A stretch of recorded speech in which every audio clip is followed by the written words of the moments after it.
बस आज हम बात करने वाले हैं हमारा बायोलॉजी का थर्ड चैप्टर प्लांट किंगडम के लास्ट पोर्शन के बारे में। लास्ट पोर्शन में हमारा क्या रहेगा, जिम्नोस्पर्म्स एंड एंजियोस्पर्म्स। जिम्नोस्पर्म्स का जैसे कि जिम्नो का मीनिंग क्या है, नेक्ड, और स्पर्मा का मतलब seed, naked seed. Gymnosperms are plant in which ovule are not enclose by an ovary wall. जिसमें क्या होता है, जो ओव्यूल होता है वो किसी भी ओवरी वॉल से कवर नहीं होता, रिमेन एक्सपोज्ड होता है both before and after fertilization. The seed that develop post fertilization are not covered. वो जो सीड है वो जब पोस्ट फर्टिलाइजेशन के बाद जब भी बनते हैं तो उनके ऊपर कोई भी कवरिंग नहीं पाई जाती, इसलिए क्या है, नेक्ड सीड पाए जाते हैं। Gymnosperms include medium size trees और टॉल ट्री एंड शब्स। जो जिम्नोस्पर्म्स होते हैं उसमें मीडियम साइज के ट्री आते हैं, टॉल ट्री आते हैं एंड शब्स आते हैं। One of the gymnosperms, the giant redwood tree sequoia is one of the tallest tree species. जो सिक्विया है वो क्या है, एक टोलेस्ट ट्री स्पीसीज है। And the root are generally tap root का रूट्स के पास क्या जनरली टैप रूट पाए जाते हैं। And the root in some genera, कुछ जेनेरा में जो रूट है have fungal associated in the form of mycorrhiza. कुछ ऐसे स्पीसीज है जिनके अंदर जो रूट्स हैं वो फंगल एसोसिएटेड होते हैं कि जो क्या बना किसके साथ, माइक्रोराइजा के साथ। इसका एग्जांपल क्या है, पीनस जो प्लांट है उसमें फंगल एसोसिएशन हमें देखने को मिलता है। वाइल इन सम साइकस, जो कुछ साइकस है, जो small specialized root called caroloids roots are associated with nitrogen fixation cyanobacteria। कुछ रूट्स ऐसे होते हैं जो नाइट्रोजन फिक्सेशन साइनोबैक्टीरिया के साथ एसोसिएट रहते हैं, किसके रहते हैं, साइकस के। द स्टेम आर अनब्रांच, कुछ प्लांट ऐसे होते हैं जिनके स्टेम्स होते हैं वो अनब्रांच होते हैं, किसके स्टेम्स अनब्रांच होते हैं, साइकस की। और ब्रांच, और कुछ ऐसे प्लांट्स हैं जिनके स्टेम्स ब्रांच होते हैं जैसे कि पीनस के। The leaves are may be simple और कंपाउंड, जो इसके लीव्स है वो सिंपल भी हो सकते हैं एंड कंपाउंड लीव्स भी हमें देखने को मिलते हैं। In the cycas the pennate leaves persist for a few years, कुछ ईयर तक क्या होते हैं, पिन्नेट लीव्स परसिस्ट ऐसे ही बने रहते हैं। And the leaves in gymnosperms are well adopted to understand extreme of temperature, humidity and wind. जो जिम्नोस्पर्म्स होते हैं उनके जो लीव्स होते हैं वो अडेप्ट कर लेते हैं एक्सट्रीम कंडीशन को। अगर वहाँ गर्मी ज़्यादा होगी तो भी वो सर्वाइव कर जाएंगे, ह्यूमिडिटी ज़्यादा होगी तो भी वो सर्वाइव कर जाएंगे, अगर वहाँ वाइंड ज़्यादा है, हवा ज़्यादा है, तब भी वो सर्वाइव कर जाते हैं। In conifers the needle like leaves, conifers में क्या देखने को मिलता है, हमें नीडल लाइक लीव्स देखने को मिलते हैं। रिड्यूस द सरफेस एरिया, जो क्या करते हैं, सरफेस एरिया को रिड्यूस कर देते हैं। There thick cuticle and sunken stomata also help to reduce water loss. इसके अंदर क्या थिक क्यूटिकल पाए जाते हैं और जो स्ट्रोमेटा है वो श्रिंक किए हुए होते हैं, जिसके कारण वहाँ से वाटर का लॉस नहीं हो पाता। इसके बाद आता है जो जिम्नोस्पर्म्स आर हेटेरोस्पोर्स। जिम्नोस्पर्म्स कहते होते हैं हेटेरोस्पोर्स होते हैं। They produce haploid microspore and megaspore. And ये क्या करते हैं, माइक्रोस्पोर और मेगास्पोर प्रोड्यूस करते हैं। The two kind of spores are produce within sporangia. जो स्पोंजिया होता है उसके अंदर दो तरह के जो स्पोर्स है वो प्रोड्यूस होते हैं। That are borne on sporophylls which are arrange spirally along an axis to form latex. जो स्पोंजिया होते हैं वो बोर्न होते हैं किसके ऊपर, स्पोरोफिल्स के ऊपर, और अरेंज रहते हैं स्पाइरली एक एक्सिस के ऊपर, जो क्या बनाते हैं, लेटेक्स फॉर्म करते हैं। और कॉम्पैक्ट स्ट्रोबिली और कोन, और वो क्या बनाते हैं, कॉम्पैक्ट स्ट्रोबिली बनाते हैं, या फिर जिसे हम कोन भी बोलते हैं।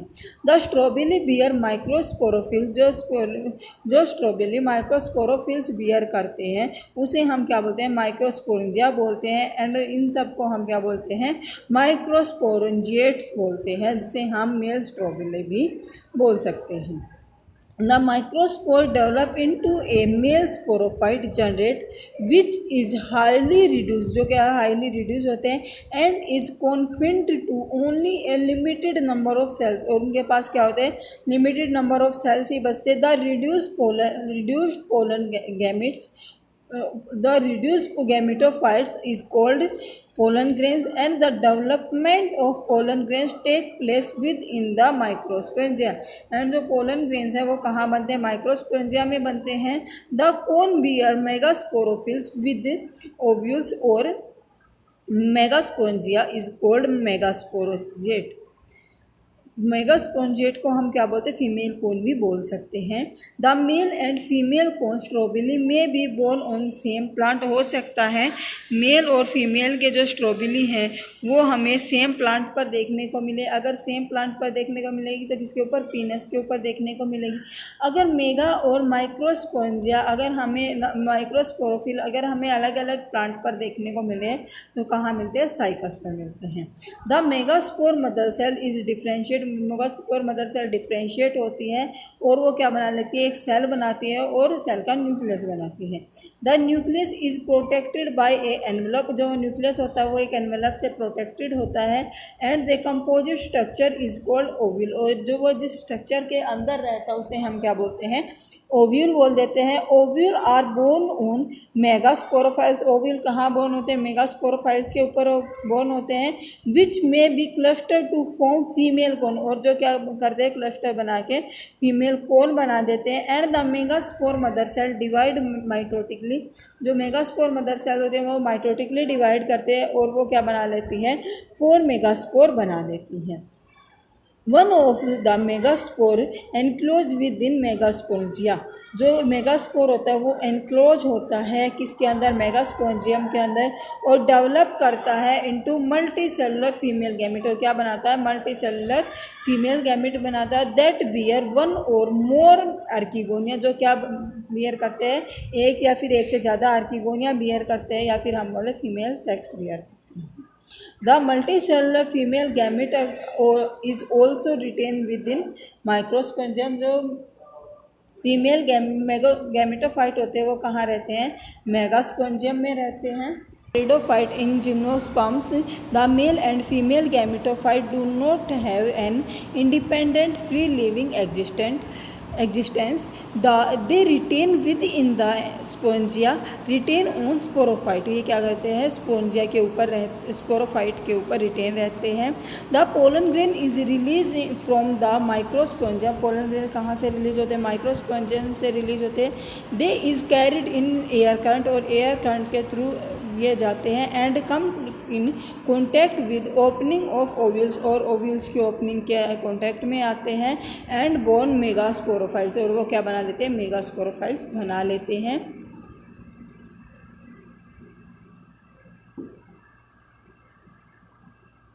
The pollen grains is released from the megasporangia. They are carried in air current and come in contact with the opening of ovules. Born on megasporophylls, the pollen tube carry the male gamete. Grow the discharge there grow the mouth of archegonia. Following fertilization, zygote develop into embryo and ovule into seed.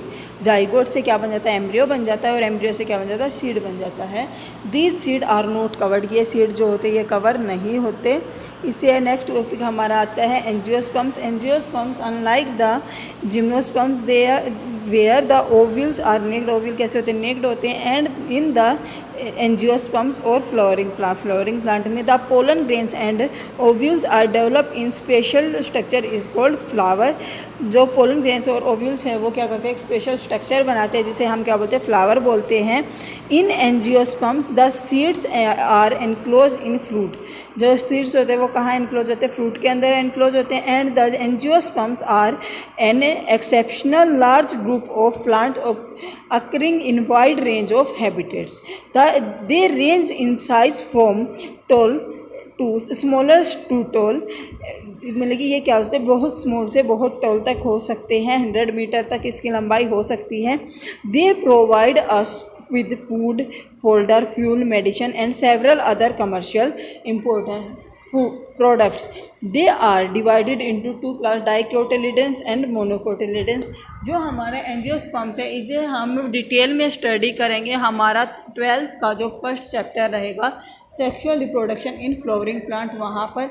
I hope आज का lecture आपके लिए helpful रहा होगा, आपको आज का lecture अच्छे से समझ आया होगा। अगर आपका कोई डाउट रहता है तो कमेंट बॉक्स में कमेंट करके ज़रूर बताइएगा। इससे आगे वाला जो हमारा सेशन रहेगा उसमें हम अपना नेक्स्ट चैप्टर डील करेंगे। Thank you.